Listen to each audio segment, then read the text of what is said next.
안녕하십니까, 주동식입니다.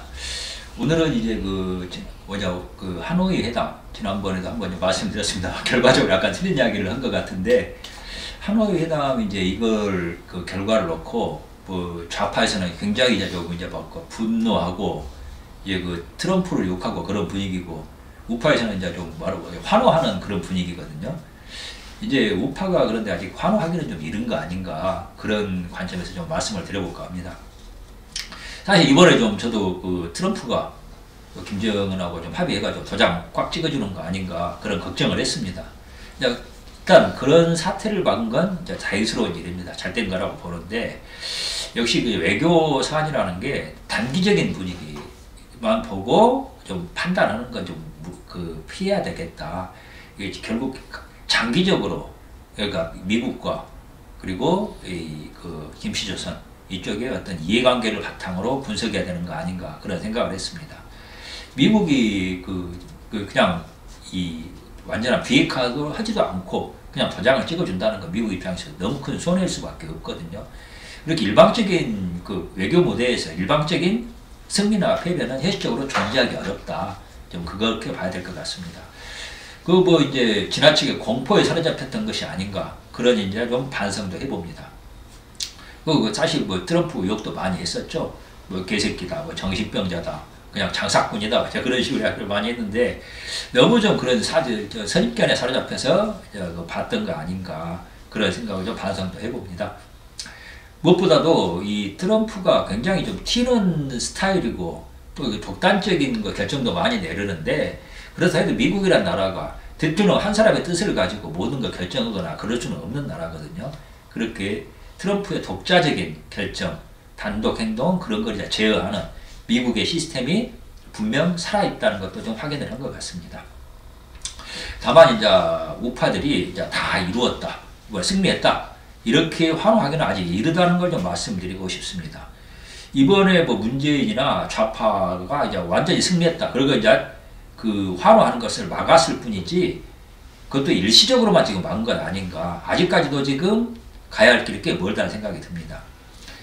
이번에 일부에서는 이렇게 되니까 미국이 다시 군사 행동을 군사력을 사용할 가능성도 거론하고 그러는데, 그건 아니라고 봅니다. 이게 일종의 메시아론이거든요. 우리나라의 우파 중에 그런 걸 신봉하는 사람들이 너무 많습니다. 영어, 전문 용어로는 이거 미학 용어라고 그러는데, 데우스 엑스 마키나라고 그러죠. 어떤 연극에서 진행된 맥락과 스토리랑 상관없이 갑자기 그냥 절대자가 딱 하늘에서 내려와가지고 문제를 해결해주는 그런 걸 보고 데우스 엑스 마키나라고 그러는데, 지금 우리나라 일부 우파들이 군사력으로 미국이 어떤 무력에 의존할 것이다 라고 말하는 것도, 이건 그렇게 과학적이지 못한 비합리적인 사고방식이라고 봅니다. 그래서 군사력에 의한 해결을 신봉하는 분들은 어떻게 보면 지적으로 게으른 것 아닌가 하는 생각이 듭니다. 이것저것 다양한 변수라는 걸 따져보고, 그러니까 알렉산더 대왕처럼 고르디우스 매듭이라고 그러죠. 칼로 한 번에 잘라서 해결해버리는 그런 방식을 선호하는 겁니다. 그런데 현실적으로 그런 단칼에 해결하는 그런 영웅은 그렇게 나타나지 않습니다.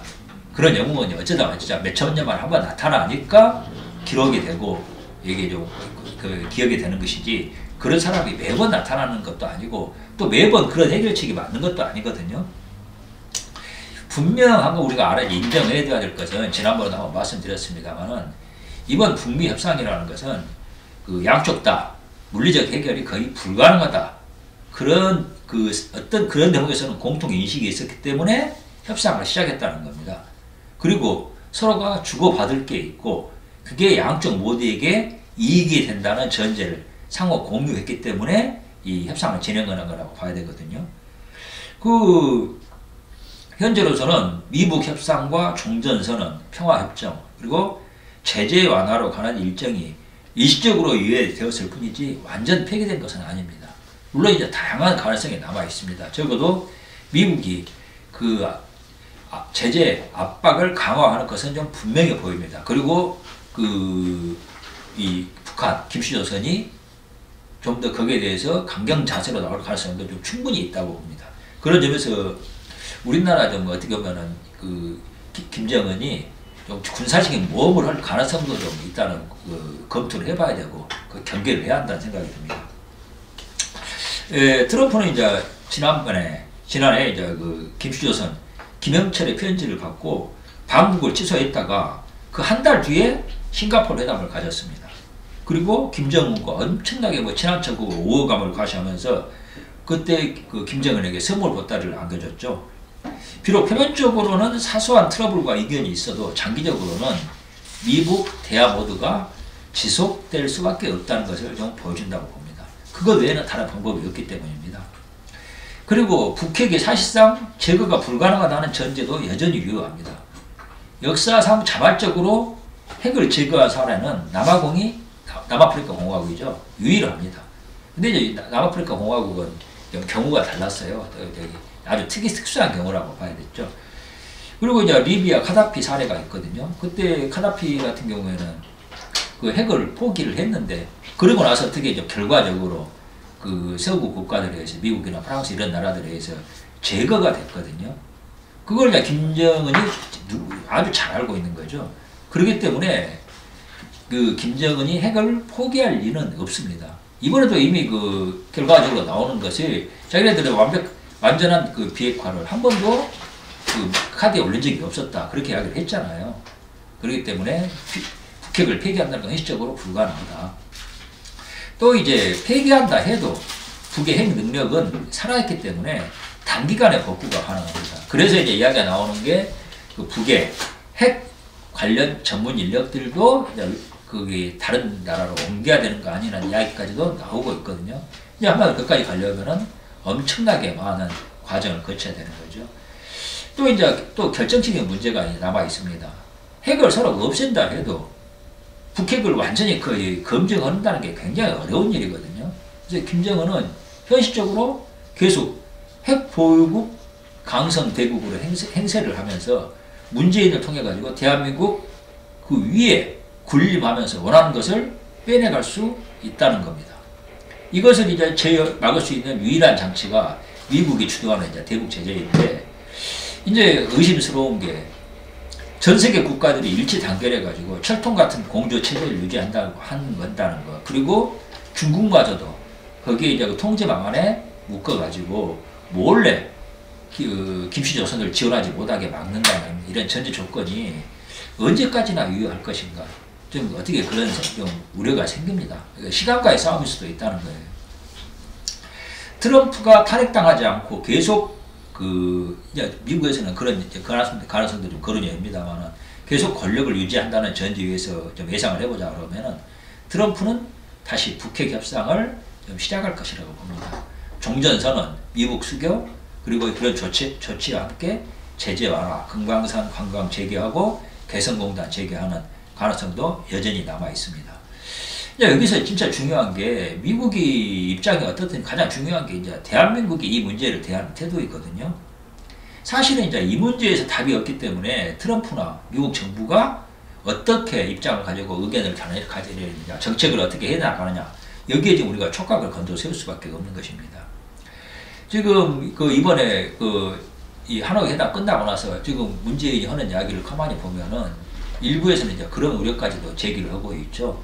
거의 미국하고 갈라서고 심지어는 미국과 한판 붙자는 느낌까지 받는 사람들이 있습니다. 단순히 기후만이라고 보기도 어려운 게 분명히 미국은 제재를 계속 유지하고 그 북한이 내놓은 김씨조선이 내놓은 카드를 받지 않는다고 그랬는데도 불구하고 문재인이 하는 이야기는 그 작년에 합의했던 이 북한과의 경제 협력, 그리고 군사 협정 이런 것을 계속 실천해 나가겠다고 이야기를 하고 있는 거거든요. 그러니까 구체적으로 어떤 방식으로 할지는 앞으로 좀 지켜봐야 한다는 생각이 듭니다. 하여튼 그런데 문재인이 미국의 뜻과는 상관없이 독자적으로 한국은 북한과 김씨조선과 계속 협상해 나가고 협력해 나가겠다. 그런 원칙을 지금 강조하고 있는 것만은 사실인 것 같습니다. 청와대가 거의 이제 정부 간첩들에게 점령이 돼 있고 저자들이 그 김정은의 지시대로 거의 일사불란하게 움직인다. 그런 이제 우려가 많습니다. 그래서 이제 미국의 태도가 더욱더 좀 걱정스러운 거죠. 현재 집권 세력은 그 미국과 공조하는 게 아니라 김정은과 공조하고 있다는 게 거의 확실해 보입니다. 그러니까 이번에도 사실은 지금 거의 이제 공개된 사실입니다. 미국이 그 한국 문재인 정권에는 정보를 거의 주지 않았다 하는 이야기가 지금 뭐 거의 이것은 공식적으로 이제 인정되고 있는 사실이고, 심지어 일부에서는 엉터리 가짜 반대 정보를 줬다 하는 이야기까지 나오고 있죠. 지난해 그 평양 정상회담 이후에 청와대는 그 전에는 이제 뭐 대북 제안이나 업무 협의 그런 게 있었는데 이제는 그냥 북에서 하는 말을 듣고 일방적으로 수행하는 수준이다. 이제 그런 이야기가 나오고 있죠. 그 전에는 이 청와대가 이런저런 의견도 제안하고 그랬는데 이제는 그런 능동적인 제안이 싹 사라졌다는 겁니다. 사실 이제 이번 하노이 참사는 그렇게 어떻게 보면은 그 전에는 이 문재인 정권이 김정은에게 이런저런 정보를 줬는데 이번에는 정보를 주지를 못했거나 줬더라도 엉터리 정보를 줬기 때문에 그 김정은이 잘못된 정보를 가지고 판단해가지고 이 미국에게 자기들 나름대로는 이게 먹혀들 거라 생각하고 제안했는데 그리고 뒤통수를 아주 면전에서 거절을 당한 거 아닌가, 이런 분석도 나오고 있습니다. 미국 정부가 자신들이 한국 정부에게 주는 정보는 거의 논스톱으로 김정은에게 전달된다는 것을 확실하게 인식하고 문재인 측에 정보를 제공하지 않고 어찌 보면 역정보를 주고 있다. 그런 이제 그 해석입니다. 미국 측 정보가 과거보다 제한적이다 보니까 김정은과 그 팀이 이번 회담에서 제대로 정보를 얻지 못한 채 전략을 짰을 수도 있다 하는 그런 이야기입니다. 역정보 이야기도 나오고 있고요. 문재인이 얼마 전에 트럼프와 통화하면서 그런 이야기를 했었죠. 그 북에다가 이제 협상이 제재가 완화되면은 북에다가 보내는 돈은 우리가 다 책임지겠다 하는 이야기도 있었죠. 그거 이제 부담 갖지 말고 제재 풀어주라, 우리가 다 책임지겠다. 이제 그런 이야기도 했었습니다. 이것도 역시 미국이 정보를 주지 않았기 때문에 미국의 태도를 그 입장을 잘못 판단하고 문재인이 한 이야기 아닌가 하는 생각을 해봅니다. 하여튼 현재로서는 미북 협상 그리고 종전선언, 평화협정, 제재 완화로 가는 일정이 일시적으로 유예되었다. 지금 현재까지는 그렇게 봐야 됩니다. 완전 폐기된 것은 아니라는 겁니다. 아직 불씨는 살아있습니다. 문재인 정권이 완전히 좀 물러나거나 그렇지 않고 무력화되지 않으면은 우리는 계속해서 대한민국은 조마조마하게 살아야 됩니다. 어느 한순간 이 나라가 이 김정은의 손에 넘어가지 않을까 걱정하면서 살아야 된다는 겁니다. 그래서 내년 총선이 정말 중요합니다. 결정적인 분수령이라고 봐야 됩니다. 최소한 문재인의 개헌선 확보, 3분의 1 확보를 막고 나아가서 이 범좌파 진영이 과반수하는 것을 또 이제 막아내야 됩니다. 그런 성과를 얻어내면은, 그러니까 그 좌파 진영이 과반수 얻는 것을, 다수를 얻는 것을 막아내면은 미국이나 트럼프가 어떤 행보를 보이더라도 대한민국의 생존을 위한 최소한의 안전장치는 마련된다. 그렇게 생각을 합니다. 나라가 지금 굉장히 어렵죠. 이제 미세먼지도 있고, 국민들의 어떤 그 심리적 우울과 불안, 이 분노, 이게 제가 보니까 굉장히 임계점에 이르고 있습니다. 제가 최근에 어떤 분 이야기 들으니까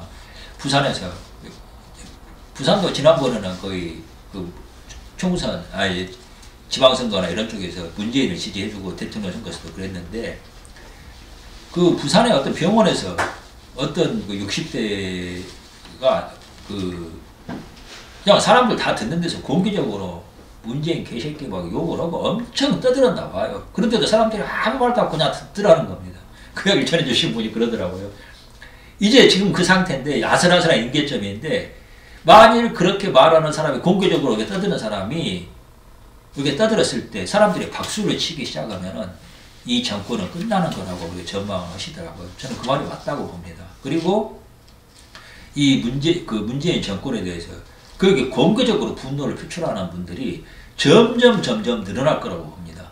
지난번 3.1절 때도 제가 길거리에 나가봤습니다만은 적어도 3.1절 대중 집회에서는 우파가 좌파를 압도한 거 아닌가 그런 생각이 들었습니다. 앞으로 좀 큰 아직까지 좀 완전히 뒤집혔다고 보기는 어렵지만은 큰 물결의 흐름이 바뀌고 있다는 조짐은 지금 나타나고 있는 것 같습니다. 힘내시고 우리 내년 총선 또는 그 전이라도 문재인 정권 완전히 쓰러뜨리는데 노력을 좀 기울여야 될 것 같습니다. 감사합니다.